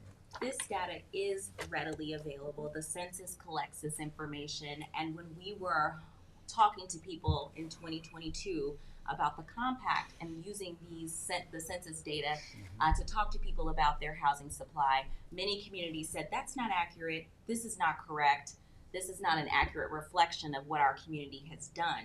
So that's part of the reason why we created this opportunity for communities to submit their own data. We're not using it to punish people or to in a nefarious way. The point is to give accurate information so that communities can have transparent and open conversations about their housing needs for their community, and put it in an accessible form. We have a dashboard that you can see on our website and the governor's website, and if you click on the housing statistics dashboard, you're able to see a number of different levels of data about housing and about communities, whether it's school data, whether it's homes, whether it's what else is up there? I think there's a couple of other different facts, but all of the information there is pointed. The point of it is to give communities opportunities to have transparent, open discussions about what they feel their communities need. And that's the reason for the data submission. We really want to allow communities to have accurate information and an easily accessible map that communities can use. As of right now, the only requirement going forward is that each year the information is updated. Correct. You should resubmit the building and permit data. So my issue though is that was for prioritization on grants. And at that point in time, only 20 communities in the state of New York had supplied the state with their data. So I'm not the only one that has issues with this. Then it became mandatory to apply for the grants that you had to give your data. And now there is an influx of people because they want to apply for these grants. And it's just, I question the fact that when it was just for prioritization, there were only 20 communities in the entire state of New York that wanted to give the state their data. And this is data like who applied for a permit, what they applied for, when they applied for the permit, when it was approved, the site plan data. That's a lot of data for our town to come up with and put into the state's format. It's just, like you said, you can go online, you can get our zoning code, you can FOIL all this data, but that's on you to do that and get that data and put it into your database. We are now doing that work. So, and I think it's just an extreme amount of work. If you wanted to know how many permits we issued, something like this, no problem whatsoever. But when you get into who applied for a permit, when it was applied for, when it was issued, the site plan, all of that, it gets to be a bit much for me. I think on that end, I would just say if you are interested in pursuing the designation, we have worked with municipalities. It is a lot of work, especially if you have a smaller staff or if you've issued a lot of permits. We fully understand that. Just to be super clear, we're only asking for permitting data that increased or decreased housing units, so we're not asking for things like renovations or garages or anything like that. But if it's overwhelming or way too burdensome, and it has been for some places, we're being as flexible as possible to collect maybe certain types of data or certain years. So if you get to that point, we just ask that you please have a conversation with us, because we really are looking to work with municipalities. And we're working towards getting some new software into the building department, so that could help to streamline things. Yeah, our staff is in the process of trying to get our building department online, and it's just a lot. Yeah. That's been one of the things that has been wonderful about this interaction with municipalities is understanding what communities need. And one of the things was technology and software solutions. And those are the kinds of things that we can then take back and take to the governor's office as we think about ways to enhance the program. That's how we're thinking about how to help communities, not to be, not to penalize or to require or to dominate local or home rule. We're thinking about how we can be a better partner to communities who want to grow. So we're thinking about ways we can find or be a partner and help you find other technology solutions. Are there other kinds of grants and discretionary funds that the state can offer to better assist you? Are there demolition, monies or other ways that we can streamline even the MTA disposition for transit-oriented development projects? Like, we're really trying to be better partners, and that's what we're trying to gain through these interactions and relationships that we're building with localities. And as far as I know, there's 11 municipalities now on Long Island that are part of the pro-housing community. East Hampton, Brookhaven towns, Village of Sag Harbor, Riverhead Town. That's my understanding. Yeah. And just on the other townships, Brookhaven, we met with Brookhaven Town just to kind of see, what their approach was. Me and the supervisor sat with them with Kara's office. And they told us actually, because, there were some concerns about whether or not this is going to mandate housing. And we want to just confirm, because I know Brookhaven is very cautious of that as well. And they said obviously not. One of the things that they set up, and I don't know if this is a requirement from the state law, but the town is supposed to set up a committee. Is that correct? As sort of a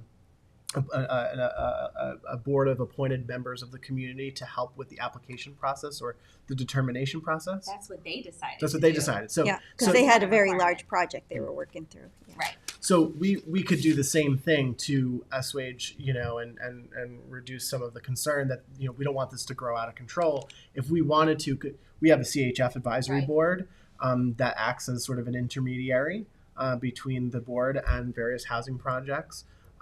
We could potentially set up another committee or use that same committee potentially as that. Absolutely. I mean, we, again, are not telling people we understand that one size does not fit all and that one plan or housing development that works in one community may not work in another.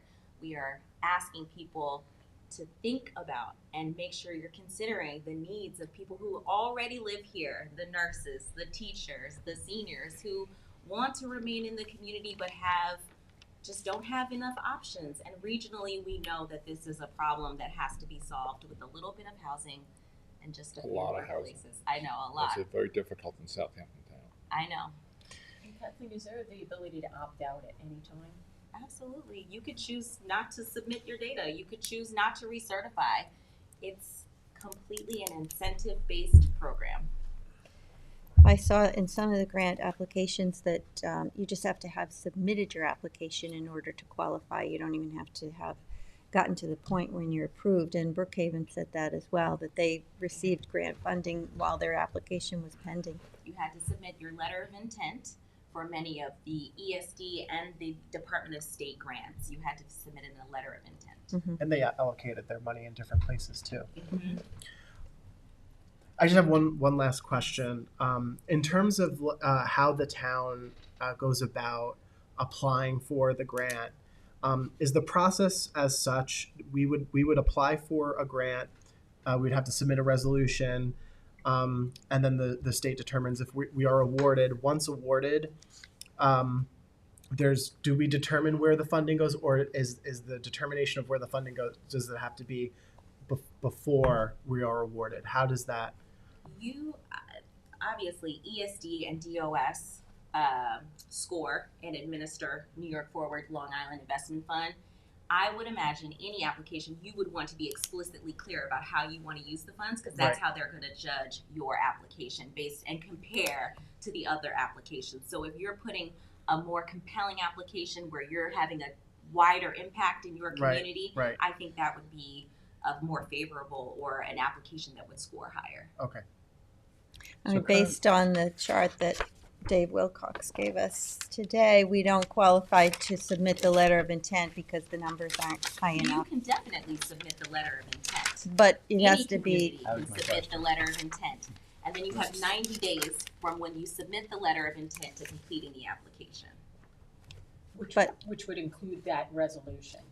but you don't need the resolution if you have the 1% or 3%. But if we don't have that, and Dave, that's correct, at this point, we don't have that to submit. What's the number that we need, Dave? I see we have 331. My calculations are. Well, for this year, we Yeah. would have needed to issue 333 building permits. We only issued 161. Yeah, so. Because you have to subtract all So- demolitions, right? If you So we subtract a issued unit, you have to subtract that 161, from your number. And that's 4.48% increase over last year. And that's actually, most of our new building follows a demolition. Right. So if we want to do this, we don't submit the letter of intent and this data, which doesn't make the qualifications. The way is to do the resolution, right? So That's what you're saying. The letter of intent is the first step. So we have to do the letter of intent regardless. Oh. And it's really simple. It's just a letter that says we intend to pursue the application for pro-housing community. And that's really it. That's the first step. The second step would then be, in our case, to pass that resolution, which has those pledges in it. And it appears that we meet all of those pledges already in one way or another. So that after that pledge is done and we submit that resolution, we would then complete the application. And my understanding is we have until March 31st to then submit all of our data. If you submit. Yeah. But what those pledges mean to us might not be what they mean to someone else. So that's the concern I have with that, having to do the resolution avenue. Thank you for bringing that up. That's such a good point. Karis, do you want to talk a little bit about how we've been flexible around the resolution and allowing communities to modify and define and clarify terms? Yeah, and I think Kat talked about this a little bit already, but we are asking that communities adopt the resolution as written, with the exception that if you want to add language, we're asking that you please pass it by us first before you pass it. But we are allowing communities to add language. A lot of them, actually, especially on Long Island, have wanted to include language about past growth or past actions that they've already taken. So we're allowing all of that. And then just to emphasize again what Kat said earlier, we're really we're thinking of the resolution as a menu of options. We're not thinking that you have to take every single one of these actions in a specified way, although it sounds like you already are. But it's meant to be flexible.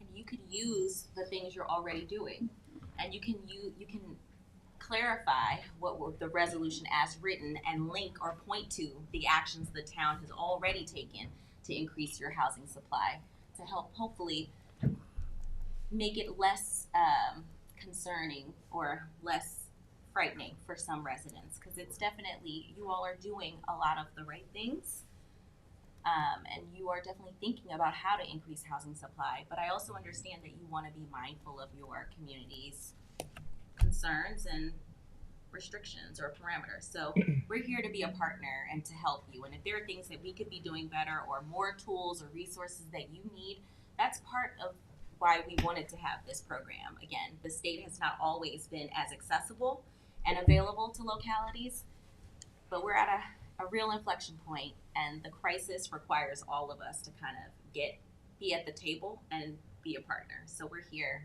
and hopefully we can continue this conversation.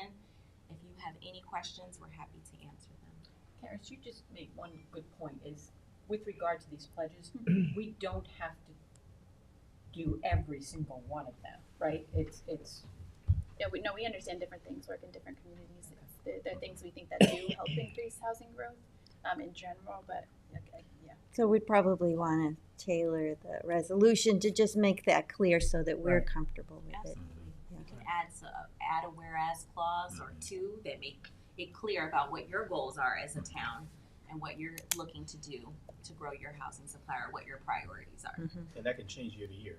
So as you expound, you make it specific. For example, we have Riverside. That's where I'm mostly concerned with the amount of time and effort and money that's gone into Riverside getting done. Getting revitalization, downtown revitalization money now becomes very challenging. if not participating on the program. But if for now you want to make that as part of one of the factors, and then later on as we grow as a municipality, add other factors on, you can always do that. You can always layer that on. You know, now that Curtis, now that you mention that, and you were actually recently at the North CCAC meeting where you talked about a future housing project there as well. How do you see? Because you mentioned the pro housing designation. How do you see this benefiting the housing authority? We've already mentioned that the award process is already very difficult, already very, very challenging. We were fortunate enough to get Sandy Hollow and Spionk done, but that's only because we had to do a scattered site. We had to do north and east of the canal. I'm sorry, south and east and west of the canal. That would not have gone independently. And it looks like in the direction that we're going now, our projects are really going to be centered around units that are under 30 units. Right. I think that's our cap. So it makes it even more competitive for us to look for New York State to buy into for that opportunity. We're having conversations with New York State to say we are not the same as Westchester County. We're not the same as Brookhaven Town. So we can't, that's an apple to orange comparison. Right. And so we should be looked at a little differently in terms of our needs here locally. It becomes a little more difficult to still have that conversation and not be participating as a pro-housing municipality. To your point, though, I think the state, if their goal is to increase housing, should be making it easier for you to get funds for projects of merit like that than making it more difficult. We're one municipality over a region of the entire New York. I don't think New York State is focusing specifically on Southampton. No, but their goal is to increase housing statewide. And we are listening, and we are making modifications and adding new capital programs or trying to be as flexible as we can. When you're financing smaller projects, it's harder.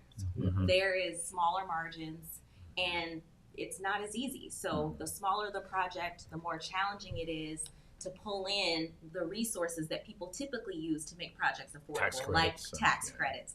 You have to have a certain number of units in order to qualify for tax credits. So then you are talking about subsidy only, like cash money only projects. So that requires a number of different sources. And that's harder to get in this market and this environment. Hopefully interest rates will continue to go down and the capital market will open up a little bit. But I mean, it's going to take some time. So the smaller the project, the harder it is to finance. Locally here, we put in a transfer tax, and that was done through public referendum. You know, for that reason, we know that our projects are going to be smaller projects, ones that commensurate with the community, and that, the matching grants, you know, through Community Housing Fund. And we've already started on some of this. And Curtis, you mentioned a few. You know, we have an initiative in Watermill, and we're talking about one in Bridgehampton, our senior center. We talked about Sandy Hollow too, the second phase of that. So all of these are going to need funding, and not just local funding that we have through Community Housing Fund, but state help as well. And the program, when we initially started in 2023, before it became a requirement, a lot of the smaller localities we were meeting with were really energized because they weren't competitive when applying for the grants, and they were constantly losing to larger municipalities, and they needed something to help them get over the edge. And again, they want smaller projects. Those are harder to finance. They tend to have gaps. These grants can help you fill those gaps, especially the ESD infrastructure funds. That's definitely a useful, and what we've heard from localities is a useful tool. We were told that the developers that could benefit from this don't apply directly, that it's all through the town, so Correct. the town controls the funds. That's right. And That's that's good to know. That's greater for local determination. Yeah. If the town Mhm. controls that. So I just want to confirm that that was true. So you'd be able to get us that language, that budget language? Absolutely. Thank you. Does anybody have anything else? Thank you for coming down here to talk to us. We're gonna hang out for a little bit, have lunch here. It is beautiful. I know. Thank you for coming out. Absolutely. Thank you for having us. Thank you. Thank you, everyone. Thank you. Thanks for pulling it together, Kara. And the statistics, Dave. Yeah, thank you. Good Thank to you. know. And Janice. Kara, if you could just stay for a moment. We have a resolution that's tabled that indicates 1% that we meet that criteria. And No, so we don't that- meet that criteria. But, so the numbers, we went to using census numbers rather than other numbers. Okay. So if we were to move forward in this, that resolution would have to be have to be changed. That's If correct. the board determined that we want to move forward Yeah, with we this. would have to amend that, and I Okay. can help out with that, for sure. We want to discuss Thank this you. now? We want to move We forward want to with see this? the language. I wanna see I'm sure language. they'll get us the language pretty quickly. We got time. Yeah. We don't have to do it until March. Well, March? we want to get it, Yeah, the before application going. If we're going to do it. Guess I'm withdrawing my resolution because I don't have support on the board to pass it. Well, the resolution doesn't, would have to be changed anyway because of the wording doesn't, referencing the 1%, right? Yeah, we'll have to fix it up. Yeah. So let's just have them send us, she said she'd send us that budget language right away and then we can confirm everything that we talked about. As soon as I receive that, I'll get that out to the board. Yeah, thanks. Thank you. Okay, thank you. All right, so that brings us to our liaison update. Tommy John, I have nothing at this time. Thank you. Bill. We're getting new pictures very soon in here. Oh, very nice. Thanks to Colleen downstairs Yeah. in the CAC. That's That's nice. all I got to Can't report. wait to see them. What happened to the existing ones? She's putting the new ones in the frames. Recycling the frames. We're gonna do updates. She just took them today. She'll Yeah. bring it back up this afternoon. Maybe twice a year, we'll flip the pictures and get new pictures. We have great projects in the town. I always like seeing the projects that we've completed for the community. Yeah, yeah. Is that what the new pictures are going to be? Yes. Bel Air Yeah. Cove, I'm guessing. Excuse me? There you go. Bel Air Cove, I'm guessing. I don't think It will there's be a in Bel the Air. park. Not until it gets all Until it's finished. done. No, but like the trustees, Trustees. the signing of the picture we all took with the trustees. Hi, that to- next to the Donegan patent. Yes. Yeah. And, Good. yeah, I don't have anything either other than, I know we all went to Veterans Day celebrations over the weekend. And I went to the one at the Hampton Bays American Legion where they dedicated the new building, and it's great, and they're very proud, and we're happy for them.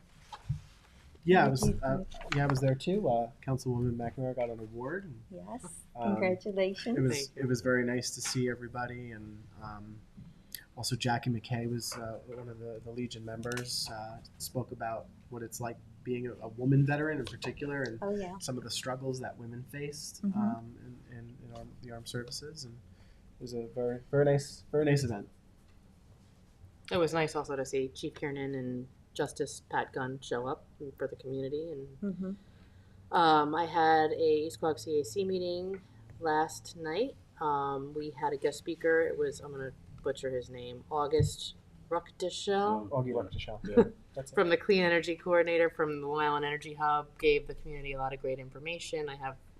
I brought some of it back to our office if anybody's interested. A lot of great information for stacking grants for, green energy programs in your home. And it was just a lot of good information. There's a lot of good dialogue last night. I mentioned, we had discussion about the budget.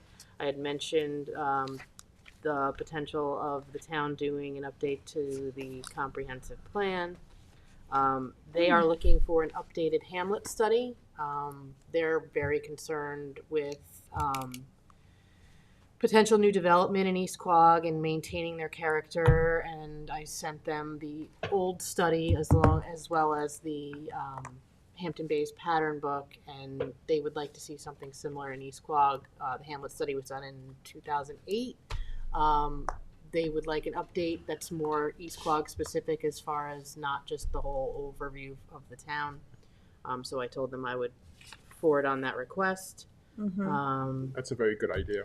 Yeah, what I I had like that. asked Janice starting at the first of the year to come in and talk to us at the work sessions. Yeah. Yeah, and just to go over what the current, the 1999 comprehensive plan has, and then go through the Hamlet studies too, so that we're all up to date on what's there and then what we need to do. So that fits Because right I in. because I had mentioned to them it's locally driven and it's a plan. We hire an outside contractor, going through the process of having done the climate action plan and also the pattern book. Some of these things can get contentious. They Yeah. get changed. I know the climate action plan had a lot of statements in it of things the town, should do, and that all got changed to, basically saying that you may consider doing this, which kind of took the weight of that document out of it, but it also, at the same time, that whole proposal was supposed to have more community input than it ended up having due to time constraints. So I think that language change was kind of like since we didn't have the input we said we were going to have, we're not going to make these like mandatory changes. We're going to, make these all suggestions. But the comp plan update will definitely get community input. Yeah, so it's just how it's done, and they definitely want to be very involved. And like I said, they're really more interested in a hamlet study and maintaining the character of East Quogue and the buildings. The Methodist Church has a very large holding on Main Street that, when the governor had put forward the potential of, 50 units an acre on religious properties, that was a big eye opener for people, and they really don't want to see that downtown. There's a lot of historic buildings. There's a lot of, community character that they want to maintain. So, Did they have any input about the 118 homes that are going to be put in the actually they compatible growth did. area of the Pine Barrens? They actually did. There were Good. lots of public hearings on that. Actually, Supervisor Well, I Schneiderman know had that. I'm saying in meetings in your East Quogue. current meeting, this, adding, asking for an updated pattern book or an updated hamlet plan for East Quogue. I think they're more concerned with the downtown look and feel of East Quogue and So it's more of a downtown thing. it's more downtown. Okay. Like I said, I sent them the Main pattern Street. book. Like, just Yeah. do Main Thank you, Street. Bill. So, and I'm sure if they're thinking that other hamlets are as well. Yeah, I'm sure. All right, well, thank you. Well, if that's it, then I move to go into executive session to discuss confidential legal advice, personnel, and acquisitions. Second. All in favor? Aye. Aye.